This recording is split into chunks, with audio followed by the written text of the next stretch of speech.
here. The first thing I want to do is to make sure that all of you are able to hear me today. And if I'm saying that out loud and you're looking at my screen, can you just go ahead and take a moment and raise your hand? In the GoToWebinar application, you will be able to raise your hand to let me know that your hand is up. Very cool. I've got a handful of people, John, Mike, Katie, all of you. Okay, great. Thanks so much. So you can see my screen as well, which is very important to making sure that this obviously is going to be something that you can see. So with that said, I am going to also make sure that today's version of the webinar is being recorded so that you can see it. If you can, for just one moment, we also want to make this as interactive as we possibly can. So we do have a chat going, and you can go ahead and send me back a quick little note saying that you're on and that you can see the screen. That would also be pretty cool, so you can figure out where you go ahead and engage. One of the downsides about this technology is that you can't really interact with other participants that are on the webinar, but you can interact with myself as the host. And we're going to get into today of how these things generally are moderated. Typically, I would be moderating, but I am actually not just the moderator. I am your host today, so thank you so much. Everything is working. Thanks, Carrie. I appreciate that feedback. So let's go ahead and get started. Today's webinar is being sponsored by Ray Kashmiri and Associates Incorporated. Ray Kashmiri writes healthcare insurance plans for both individuals and also group plans, travelers insurance, all sorts of great things like that. So be sure to check out Ray Kashmiri online. They're doing currently running a Facebook contest for a Ohio State football Buckeyes giveaway. And then the other is also Juggerbot 3D printing. Very excited to bring Juggerbot 3D on to the DOYO Live Benefactor Program. They are one of 5 benefactors that we have been working on signing throughout the month of October. We're finalizing 3 more of those agreements. They will be integrated into our year-long content marketing strategy, included into both blog, social media endorsement, email marketing, and just so all of you know that there are opportunities out there to sponsor one-off webinars to where we would include you into our blog strategy. And we've kind of waited purposely so that the people that are participating in this webinar have some idea as to what that's going to look and feel like. So keep that in the context of the back of your mind as we walk through talking about the promotion of today. Today's agenda, I'm going to give you a brief background on who I am and why I'm qualified to be talking to you about webinars. Then we're going to jump right into getting started with content marketing and all the great pieces of content that get generated from doing a webinar, how to execute on a webinar strategy, and then we'll follow that up. At any time during today's presentation, please feel free to go ahead and ask questions.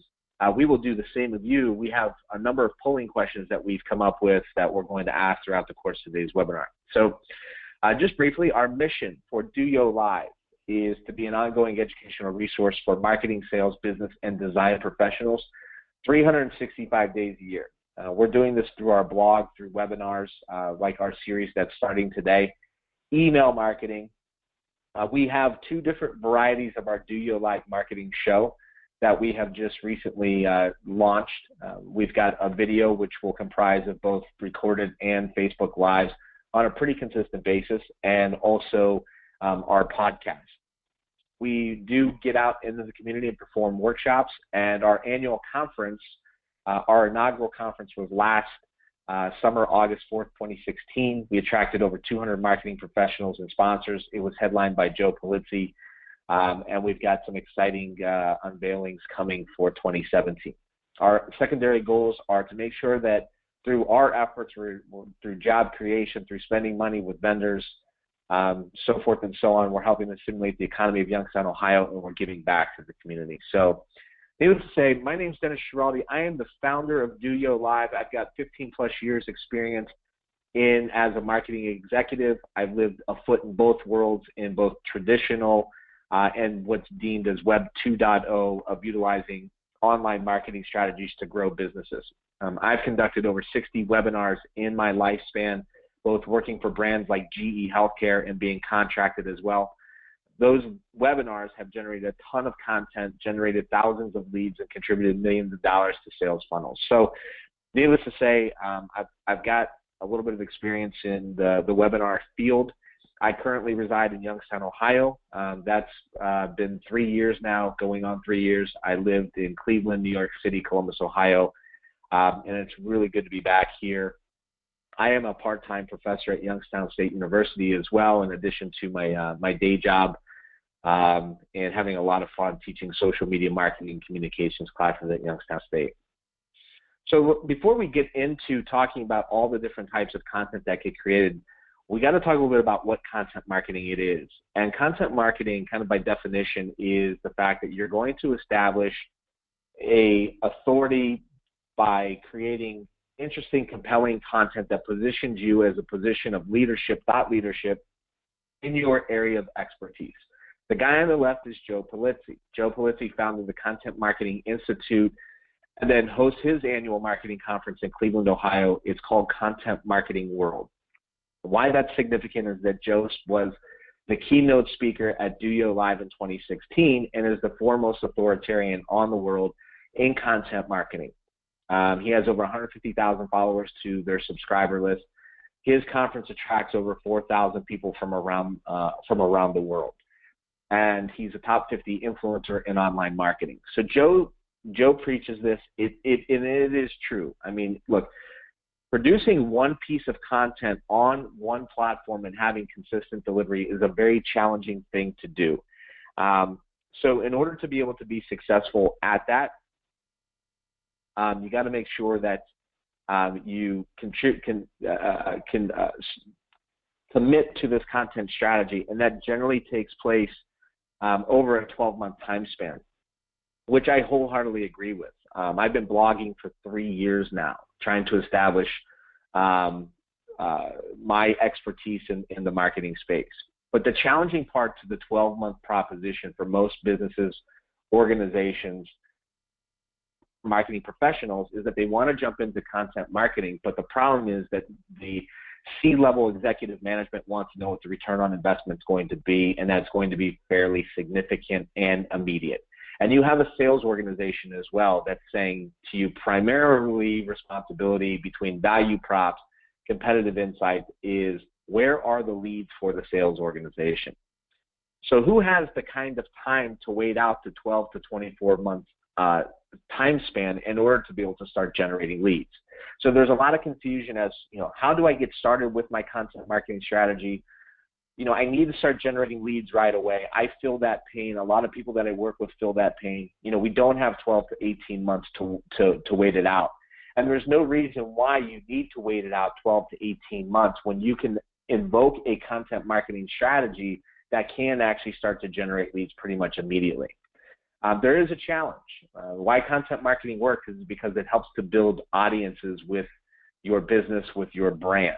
And so we're going to talk a little bit today about how you can leverage some audiences in order to be able to have people to invite to a webinar. The other one is, who defines content marketing, who makes the rules? And then, are webinars just good for B2B or B2C? And the answer is I think they're good for both. Everything that from a marketing perspective always starts with the Simon Sinek, why? Why do we want to go down the content marketing route?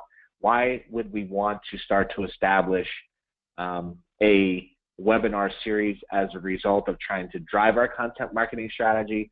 And the latter part of that is then topically when we start to talk about webinars, what's the why? Why do we want to talk about certain elements in a webinar? So keeping that in mind, content marketing, what types of content are you going to get with a webinar?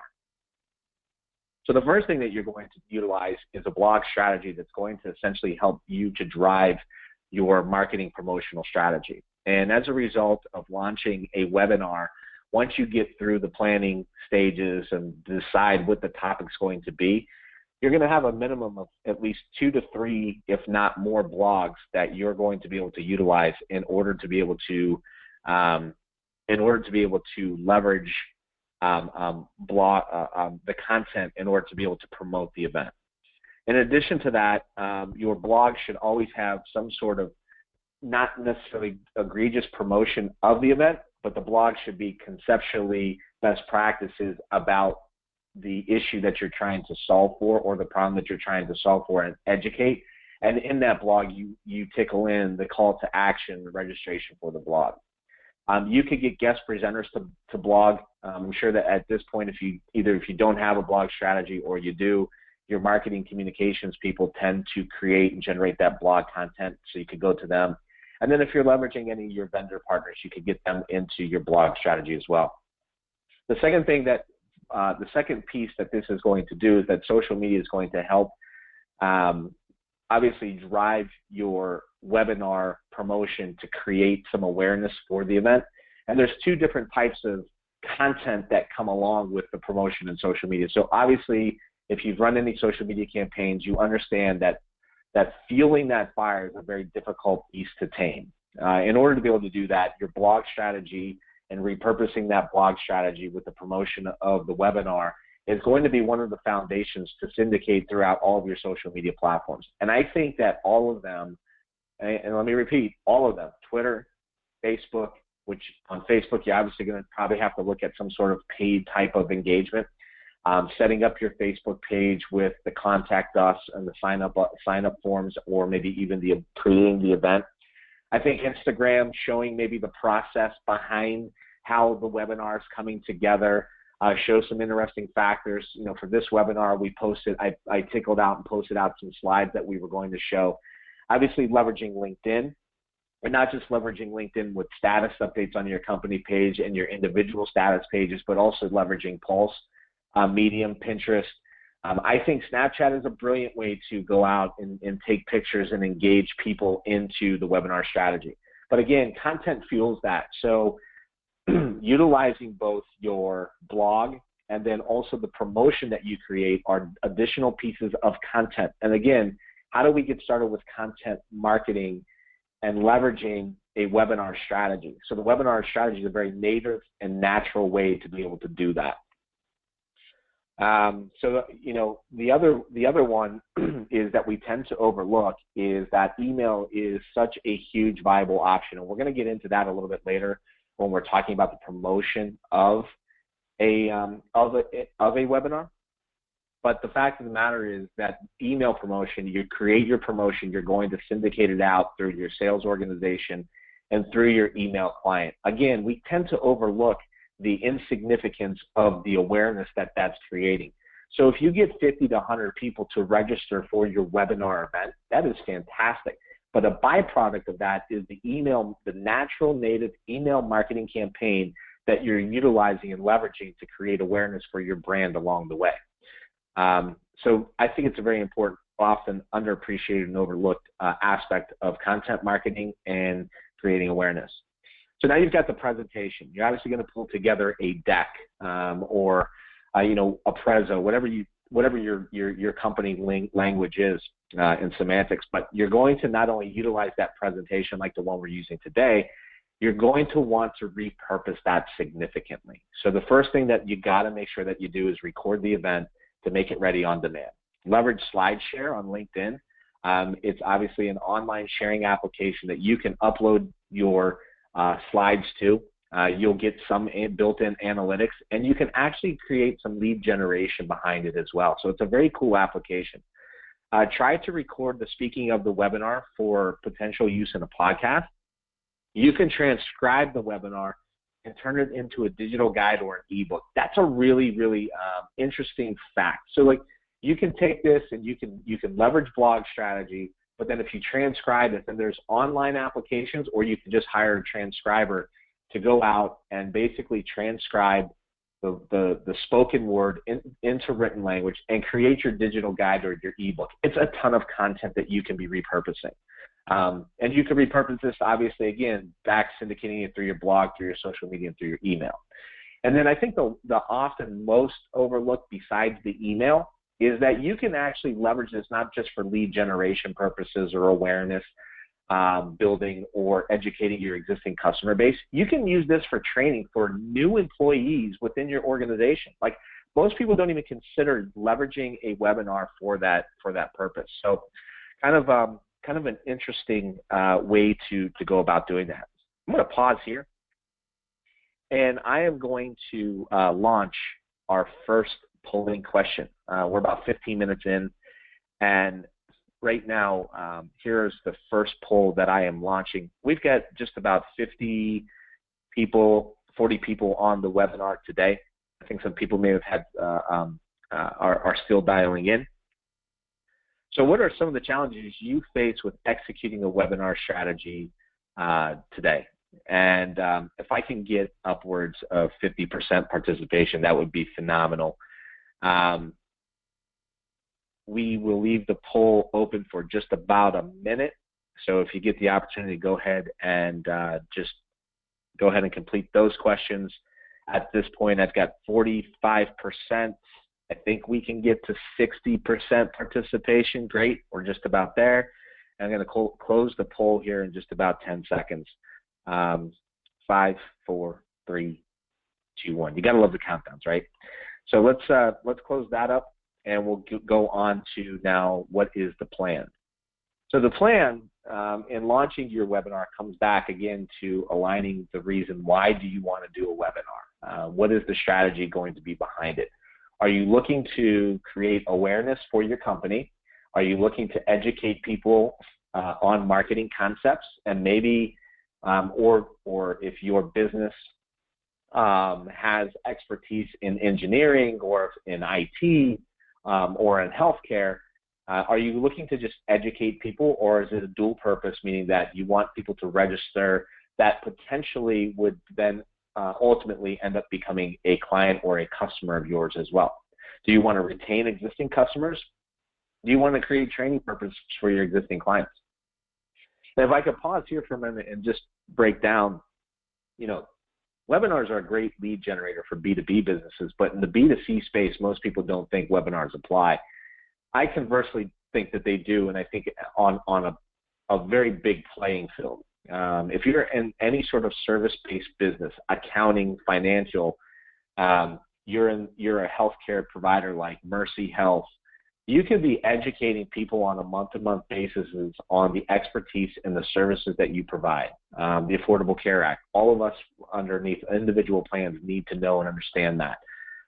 The basic principles of accounting. How do I plan for my kids' college retirement? That's a B2C play for a financial services organization that I think has a huge draw. I think that if an organization like Mercy Health were to launch a webinar series on diabetes education, that's a B2C play that they may not think has an application, but I think that it has tremendous value for the brand and for the organization. So the number one thing that you want to do, it's in aligning the internal and external speakers for the dates and times. So making sure that all the people that are going to be presenting are going to be available. Another thing that you want to do is make sure that there's no other big events that are coinciding. And if they are, you want to leverage that event for promotional purposes. So if the event that Content Marketing World is going on for 5 days in Cleveland, Ohio, 4,000 content marketing professionals are going to be at the event. So maybe it's not the best week to have a marketing webinar, or maybe it's a good idea to have a marketing webinar at the event. So it's all the context of. And then also timing to a trade event. Getting in line, things get a little bit noisy and a little bit busy. So some of the bigger trade shows, you'll see a lot of the vendors doing it at that time span. You really have to work to gauge that. The other one is if physical space is going to be needed, make sure that you've got your room aligned. So let's talk about speakers. Internal versus external. You can always get somebody from your organization to do your presentation, and you can have product experts. I always kind of shy away from the leadership of an organization. And the reason I say that, and I say that with a delicate tone and try to be very political and massage that the right way, but company leadership tends to obviously be very what they should be and pro company. I think it's a great idea to have company leadership on for a 2 to 3 minute welcoming speech to the webinar. But you always have to be very careful of that. I think that external resources are a fantastic idea. Find thought leaders, that people that have expertise on the topic of conversation that you are trying to present or educate from a topical perspective. I have seen webinars that have done very well that were just basically very product-centric, almost type of demos. And I've also seen the other side where you get somebody that's a recognized thought leader. They have a big following. You engage them to come onto your webinar, and you promote that through your content marketing strategy. You get their audience. They get your audience. It's a really win-win situation. Consultants are a great idea, but you have to be careful and have to be prepared for the fact that sometimes, depending on the level of the consultant, they may or may not want to do this in trade for your audience. Sharing the registrations with the consultants is perfectly legitimate. Oftentimes, acknowledging that with the people that are participating in the webinar is not a bad idea. But having consultants present, sometimes the higher up you go, ones that are still not, maybe haven't built a reputation, are going to look for you to potentially pay them. I think that this one's an incredibly, and I don't mean like the humble brag here, but kind of one of the ones I really love is taking a look at how I can get prospects, whether they're existing customers, and we're trying to expand wallet share and create customer service and loyalty with those existing customers, present, let the customer show off their expertise, and not only that, they're using your product. So that's a good one. Prospects, it's very interesting. Like, you can go out and you can work with your sales organization to identify who are they working on, and potentially try and get those people engaged to present on your webinar, or maybe you'll end up presenting on their webinar. So I look at it from a prospecting perspective, that's also a potential play for you and for your organization. Technology platforms. There's a lot of them that are out there, and not all of them are created equal. You have very economic solutions down, through across the map, from everything from free to pay for what you get. I utilize GoToWebinar. They are not a sponsor. They don't endorse this at all. I've been a customer of theirs on and off for a very good amount of time.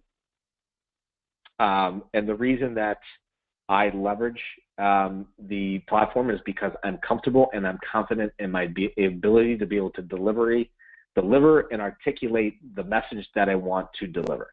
And that kind of goes across the board. So, basically, everybody has a version of a free trial, I think. And if you're thinking about it, I highly encourage you to to go that route and test drive something before you make a decision on that. Pre-registration. So that's an interesting facet to webinars. Capture all your key demographics: name, address, phone number. Most of the applications will require an email registration. Qualified lead generation questions and registration confirmation. So here's where the reason why I have the picture of Las Vegas is I like to create the Las Vegas effect with any of my online marketing. And that means that I want you to feel like you walked in Caesar's Palace and you can't find your way out. That's the same effect that I want you to have with my online marketing. So once you get engaged with me through my webinar strategy, I want to try and keep you in my digital ecosystem as long as I possibly can, through my email, through my blog, through my social media, and I want to keep you engaged and keep you coming back. Lead generation questions, the reason why you want to ask them up front is because of the fact you will not get those questions on the back end, oftentimes in polling or in the post-webinar survey. Not a lot of people take those. So what types of questions do you want to ask? Typically in marketing, it's bands: budget, authority, need, and timeline. Your marketing automation software will oftentimes, you can set that up for scoring based upon the questions and answers that you get. But the reason why you also want to do this is you want to hand over qualified leads to your sales organization. Having been in traditional sales, sales hates The thing that sales hate is getting leads that are basically when somebody was breathing and they had a heartbeat. And oftentimes in marketing, we want to justify our existence by handing leads over to salespeople, but they're not really qualified. So asking a duality of questions that will cover budget and authority and need all at the same time. I really like the question like, does your organization have a budget to implement the following solution in the next 12 to 24 months? The keys of this sentence are, number one, budget. So I'm getting that question answered if they say yes.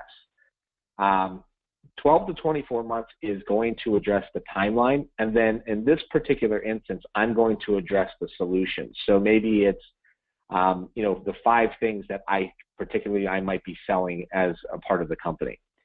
The best describes the role as a better way for saying, do you have the ability to make buying decisions within your organization? Everybody heeds that question because everybody feels that that within the organization that they are the person that's going to ultimately make the buying decision. Oftentimes that's not the case.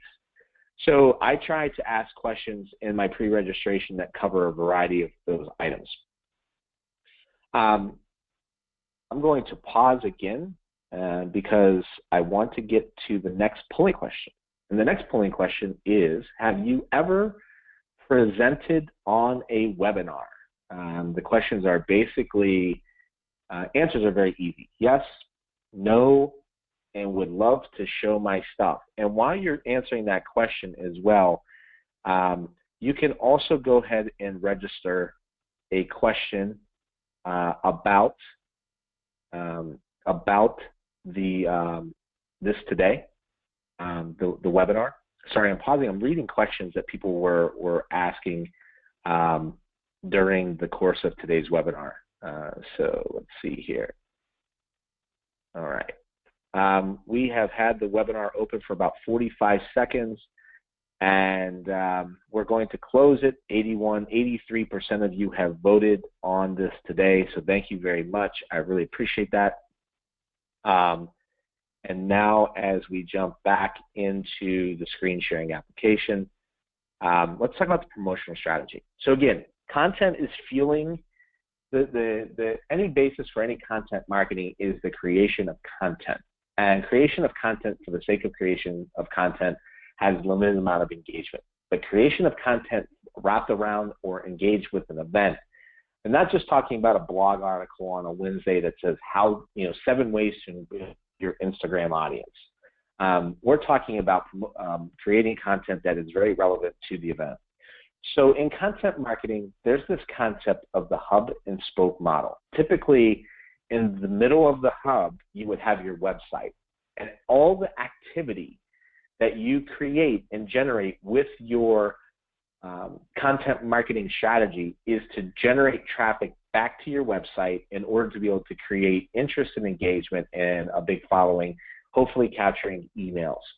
As you'll notice, a lot of the entities that can feed your website, email marketing, of course, social media, your blog fueling the content strategy. Your sales organization has a tremendous play in a webinar and a content marketing strategy. We'll talk a little bit about that later in the webinar. Customer service is another very highly overlooked entity in large enterprise businesses, and oftentimes have the most touch points of anybody within any organization, and having insight to the people that manage that group. And I could even retract that statement to a certain extent. I said enterprise, but across most businesses, customer service, customer support touches customers more times than just about any other division within your business. Pay-per-click advertising can work, although I've not seen it being very effective on Google. I have seen it effective on social media. You've got different publishing applications like Pulse and Medium and Flipboard. So they're all places that you can utilize in order to be able to create an audience and engage them into your webinar. Map out your promotional strategy. Leverage different cross-channel promotional activities. Utilize your blog as the content strategy. Leverage in the email, leverage the promo. But then if you've got a weekly or a monthly newsletter, you want to incorporate any of the blogs that were being utilized as a part of the strategy. Coordinate this across your entire organization Don't think that it's just falling on the marketing people in order to be able to put butts in seats. That means that you have to rely upon your salespeople, and you've got to get buy-in from them, and we'll talk about how you can do that. Customer service, leadership. If you've got leadership buy-in, then they tend to help to drive the behavior as well. Send out reminder emails. The email marketing strategy should generally be a 3 to 4 week lead-in, and then the GoToWebinar or any of the applications will send a reminder, generally 1 week, 1 day, 1 hour out, and leverage your existing lists. I put together an editorial and a project management calendar. It looks something like this. There are applications that are out there today, Trello, Basecamp. There's different resources that you can use, but I find that implementing another piece of technology is just another piece of technology that you got to manage. So I typically set up a Google Docs environment with an Excel spreadsheet, and I have step-by-step with deliverables as to what we're going to deliver and on the dates and how we're going to deliver it, and even with the project management as well. So what I would have in here is presentation due by, who's responsible, and then redundancy, right? So I come back to this slide. Email is far and foremost the biggest driver to your email marketing strategy. 80%, and I think I got my slides out of whack here. Yeah, 80% of all participants that come to your webinar, at least the 60 plus that I have done, have come from email marketing. So what do? Content marketing matters so much because the reason why Joe Pulizzi says that it takes 12 plus months to really start to see the ROI from your content marketing strategy is because there are two different ways that you could go about, there's a couple different ways that you could go about getting lists. One of the ways through content marketing, which is the best way, by the way, because you're going to build up your list organically with highly engaged individuals, and they're going to opt in because they like your content, they like your webinar, they like your blog, they want to download your ebook. And as you build up your critical mass with your email list, and that, again, 80% of that comes from your your email marketing strategy. So the challenge is that what if you don't have a robust or big email list with critical mass? So obviously at the top of the list is email subscribers. Maybe your organization has been a print organization and you can leverage your print subscribership, your LinkedIn connections. You can export your LinkedIn connections from LinkedIn, save them into a CSV file, and leverage those into your email marketing. So any place that you've got subscribers. The other place that you can go is to your sales organization, to your service organization, and mine the data that you're going to need. Now, Can-Am Spam Act laws, have very specific rules against purchasing lists and leveraging that for marketing purposes, and also within your own organization as well. People have to give you some sort of permission in order to be able to leverage their email. Otherwise, it's spam. There's no other way around it. The only thing that you can do is that if you have a list that is ultimately purchased, there's an initial email process, whether you're using MailChimp, ExactTarget, Constant Contact, is to send out an email stating the reason why that they're receiving the email and giving them an opportunity to opt in. You won't have a big subscriber, but you will get an opportunity to be able to capture that information. So when we say, look, my email list isn't as big as it should be. So your content marketing strategy is going to end up driving your email list. However, leveraging existing data and mining that data is important. But you can also get by with help from your friends.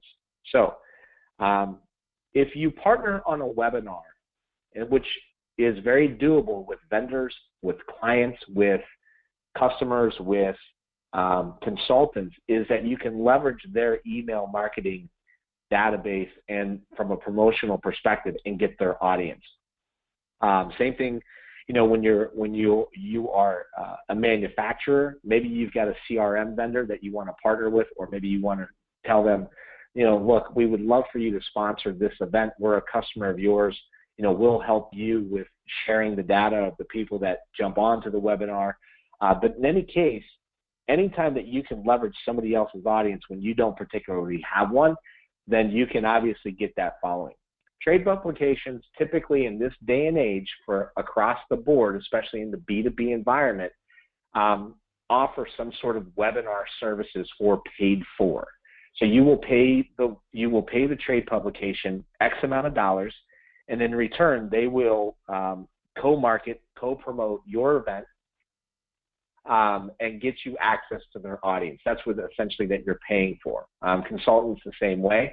And then, shameless plug for an organization like mine, DOYO Live, prime example. So today we've got 50 people that are on the webinar. We had just about, 75 people register.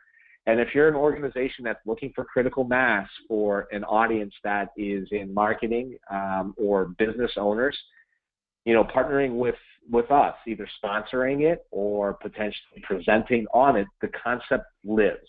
Content Marketing Institute, those sorts of organizations are doing webinars all the time. So there's an idea there that you can leverage the partnerships in order to be able to have that reach.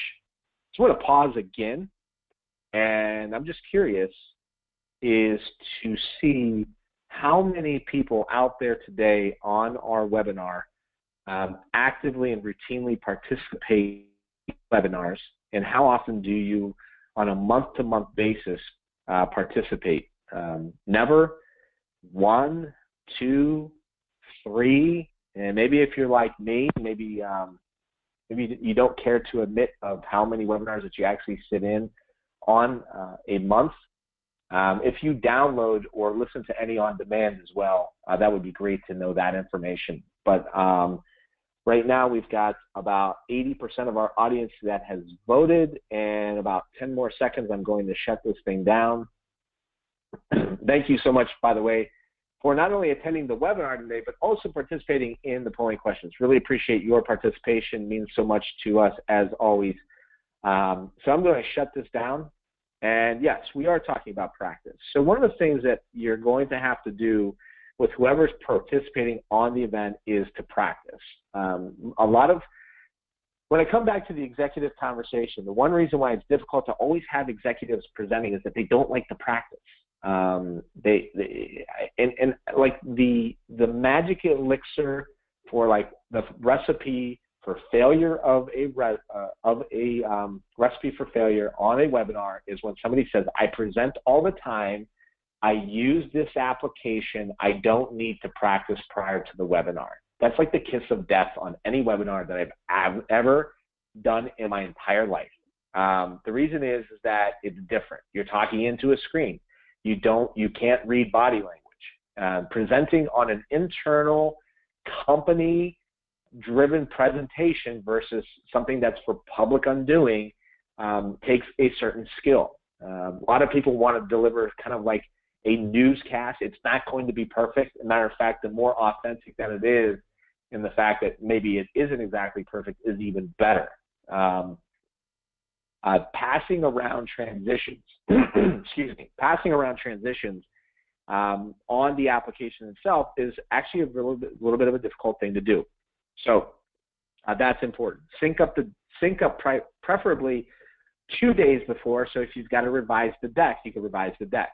Landline, sound check. I'm comfortable with the webinar technology and backup.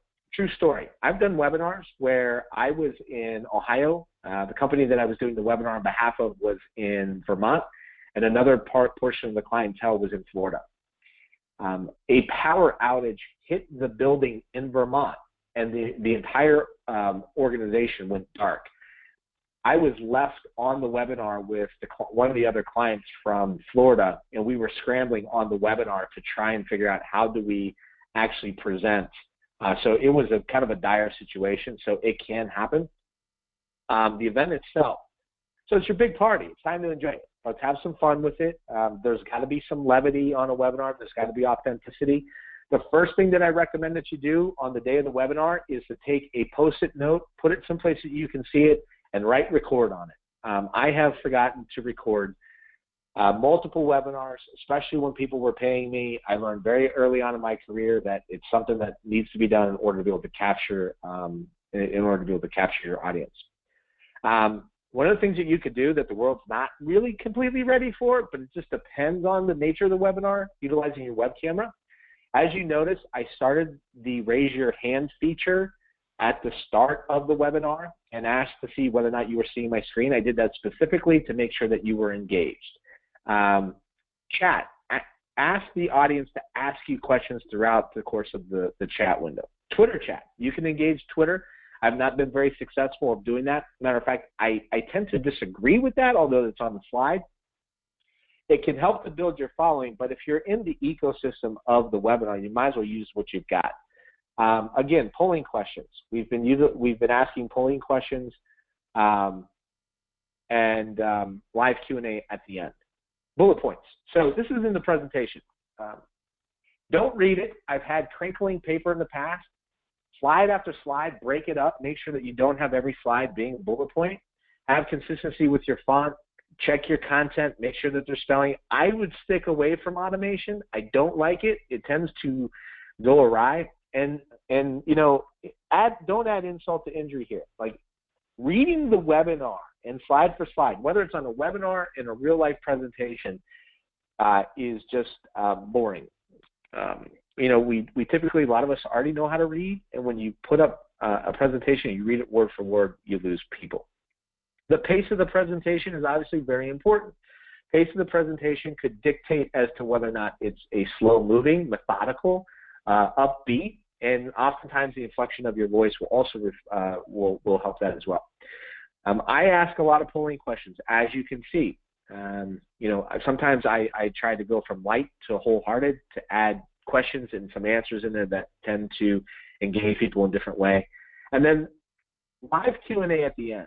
So whatever you want to promote, I highly recommend that you put it on this slide, because this is typically the slide that's going to be up here the most during the course of the webinar.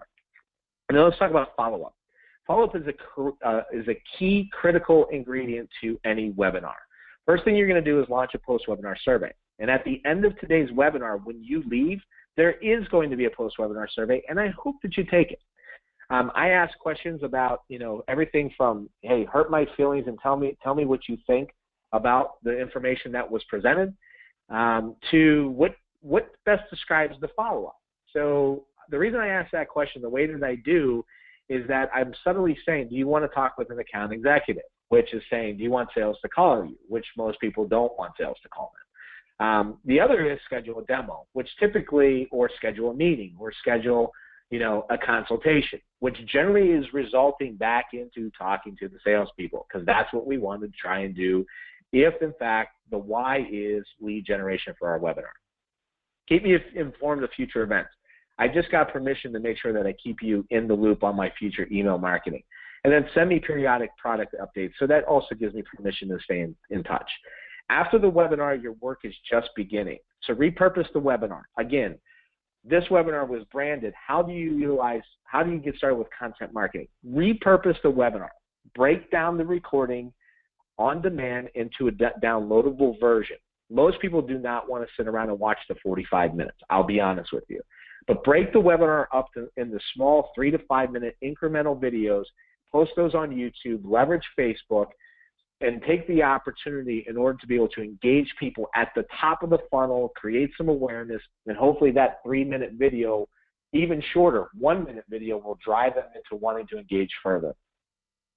Transcribe. Transcribing this webinar will eventually create all kinds of assets. Portions of it will create blogs, ebooks, case studies, white papers, digital guides. Leverage SlideShare. Hugely important.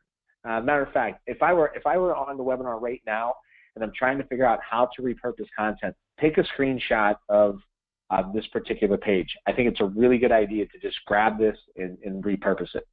Social media. Leverage all of your content. Utilize your repurposing to syndicate out through social media. Maybe potentially create a product brochure. have a one-pager, stay on top of the individuals responsible for follow-up. So, key ingredient.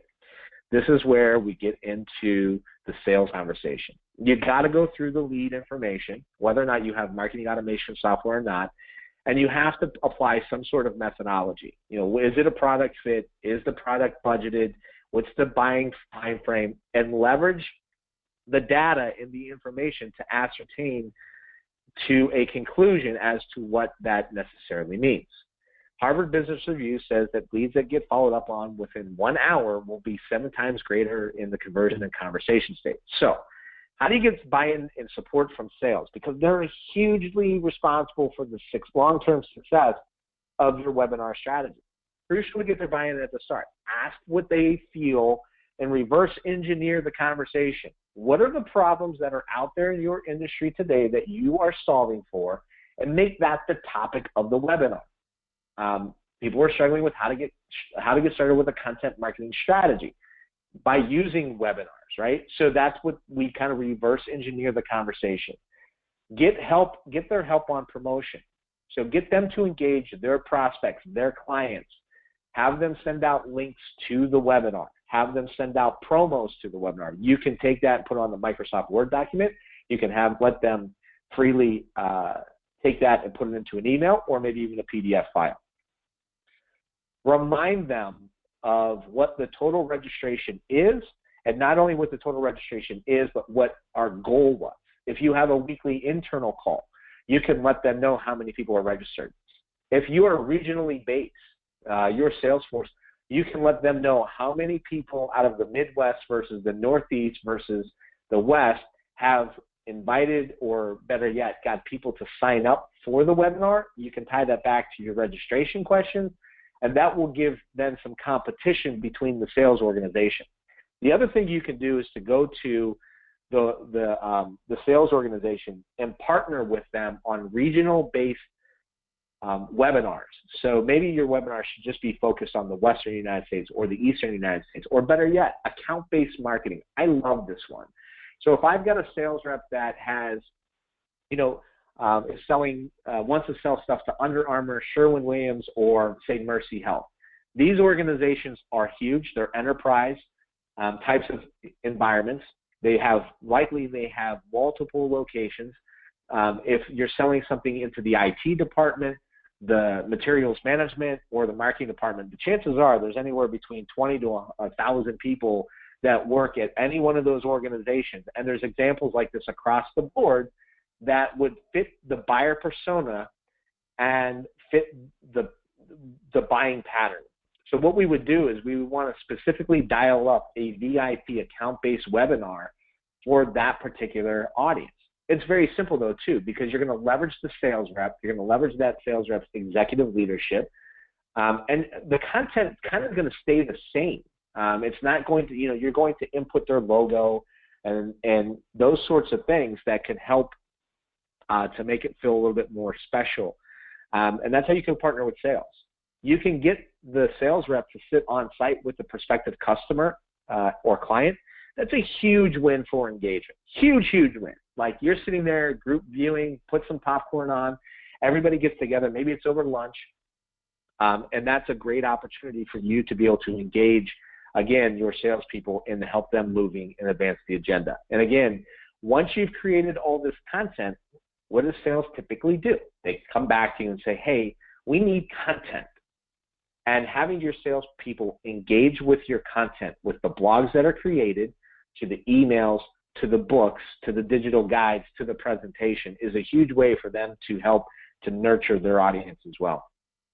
So as we jump into our live Q&A, I have our last polling question. Our last polling question is, what's the biggest potential benefit to your organization executing a webinar strategy? So if we can, it would be awesome just to get your final thoughts here as to what that is. Content creation to support content marketing efforts, lead gen, build brand awareness, customer service and loyalty. I should have had this say multiple The biggest potential benefit. All right, so that's fine. So you could pick one answer. I think maybe there might be multiple answers in that question, but if you could just take a moment and answer that question, that would be great. We're going to leave the poll open for about 5 to 10 more seconds. 5, 4, 3, 2, and 1. Let's close the poll. Thank you very much for participating. And the next thing that we will do is we'll jump into live Q&A. If you have any questions that you would like to ask me and you want to take it offline, you can email me at dennis@doyolive.com. That's dennis@doyolive.com. Sorry about that. Let me put that back in the chat. Also, what I would like as well, if you have an interest in partnering on a webinar or contributing content to the DOYO Live platform, reach out to me through DOYO Live, through dennis@doyolive.com, and I will get that and check that. Our next webinar is going to be on November 17th, 2016. We are looking for additional participants, and this one is dubbed The Odd Couple: Digital versus Traditional in B2B Marketing. So we're going to have a little bit of a debate between myself. I love the digital aspect. I do like integrating traditional marketing strategy. We're also going to have Mr. Michael Pontikis, who presented at DOYO Live and is a Youngstown State University professor in marketing, runs YSU Ads Club, has his own branding agency, and is a former creative director of Butler Wick in Youngstown, Ohio. So very excited to put that webinar on the calendar. We'll be sending out promotion. You will get that in momentarily. So the live Q&A session, we've got about 9 minutes left. My first question is coming from Nicole. Nicole, I appreciate you asking the question. How many times should you reach out to a potential lead without chasing them away? Should you choose different platforms to reach them if it's a lot? I love this question. I absolutely love this question. So lead generation follow-up, basically you should follow up until the person says no or we've bought something else. I know that sounds pretty ridiculous, but at the end of the day, if somebody's engaged with your business, the real answer becomes, what are the touch points to where you become too annoying? And our biggest fear in marketing and in sales is like kind of aggravating or agitating somebody to the point where they are no longer going to want to pick up the phone, return our email, or disassociate with us. So I tend to look at anywhere between 10 to 15 touches in a nurturing campaign, and that's comprised of both email, phone, and touches over social media. And let me explain. So typically what I would do after this webinar is I will likely send out some sort of follow-up email, not just in mass email to all the people that are participating, but also on an individual basis. So I'll send out my individual email, and that usually should take place sometime before the end of the day. Based upon the response that I get from that email, I likely would provide a phone call by the end of the week. Next week, I likely would then not send you that personalized email, but would potentially have you a part of my weekly newsletter email that goes out, kind of summarizing the week and giving you the ability to be able to check out the information on demand. The following week after that, I'm probably mining data on social media, social selling, and I'm probably going to share, or comment on one of your posts. That's a very passive, aggressive way of letting you know that I'm engaged with you, that I'm alive, that I'm here, and that I followed up. And then I likely, on the following week after that, I would probably follow up with another email, and then a direct email, and then possibly a phone call. So I'll keep that methodology moving forward, likely for about a 2-month time span. And then at that point, if I don't hear any sort of response, I'm typically just going to rely upon my email marketing or the next event. I want to keep something abundantly clear, though. When I say how many times, I'm also incorporating my social touches into that conversation, and not email and phone, which is the traditional mechanism. I have done prospecting where I send my email.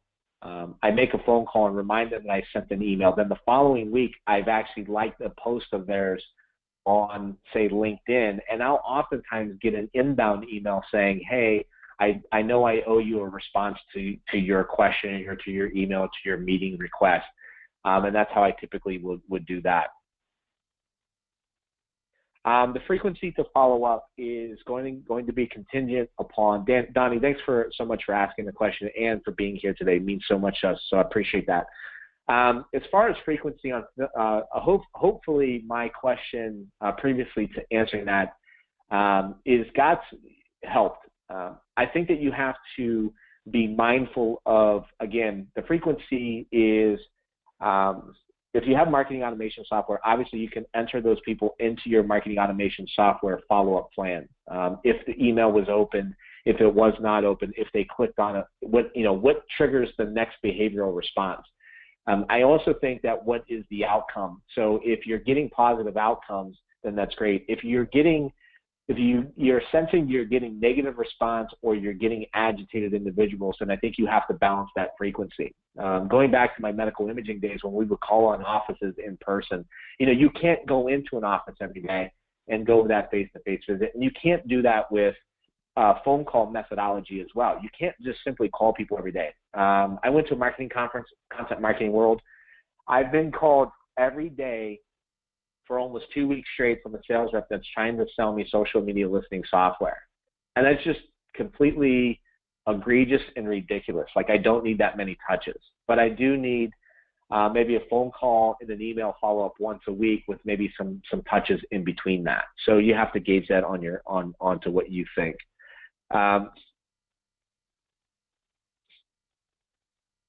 The question from me, mostly black and white slides, so why not color? For me, Rue, I appreciate you jumping in today as well. Thanks so much for asking the question. I think that there's a lot of different methodologies when it comes to utilizing slides in presentations to grab people's attention. So I did a lot of black and white slides today. I tried to incorporate some very visual pictures along the way from the stylistic perspective. And then the other thing that I typically try to do as I go back through is I try and my style is in black text with red, so it highlights areas.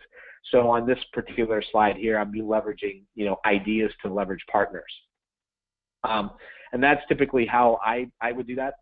Whatever works for you in your style. This is I'm in the East, the Midwest, so it could be possibly the Penn State approach and kind of keeping things simple and plain.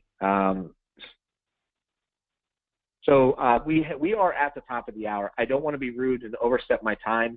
We have a lot of questions. We have a lot of questions that are coming in through the chat. If I don't get to your question answering it live, I will answer it in a follow-up email. The other thing is there is a post-webinar survey. I would love for you to take that. Give me some feedback as to what you think. Good, bad, or indifferent, I can take it. Got thick skin, so I want to know how I can make this better for you. Do you believe webinars, Facebook Live, or blogs are more effective for you to reach your audience efficiently? I think that question is that you have to gauge where, how are you effectively, what's the why, and how are you trying to effectively engage and measure that engagement? I think that Facebook Live is a very intriguing opportunity to potentially have webinars, but you won't necessarily grab the awareness factor. You'll have a ton of awareness fine.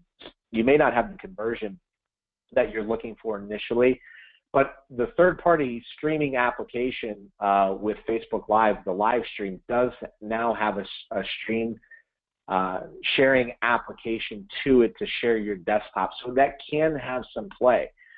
Again, I would come back and gauge what the key performance indicators are, what you're looking to accomplish.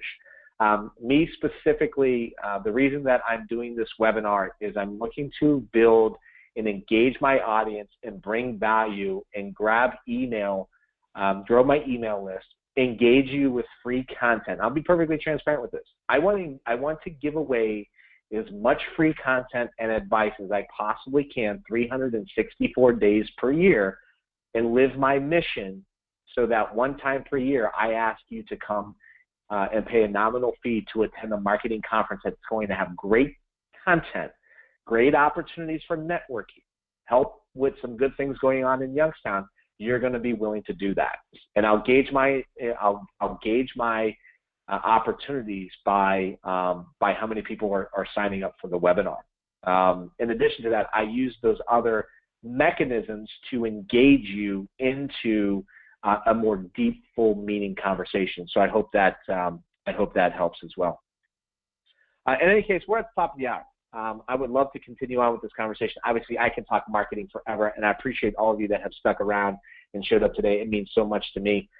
This webinar was recorded, and take a moment. It will be made available on demand very shortly. In the meanwhile, if you could take the post-webinar survey, we would love for you to do that. And thanks to our sponsors today, Greg R. Kashmiri and Associates Incorporated, writing small group and large group insurance plans, and Juggerbot 3D 3D printing printer for Manufacturers University, and more good things coming from Juggerbot 3D printing. Thanks so much, everybody. This is DOYO Live. Dennis Schiraldi signing off. Thank you.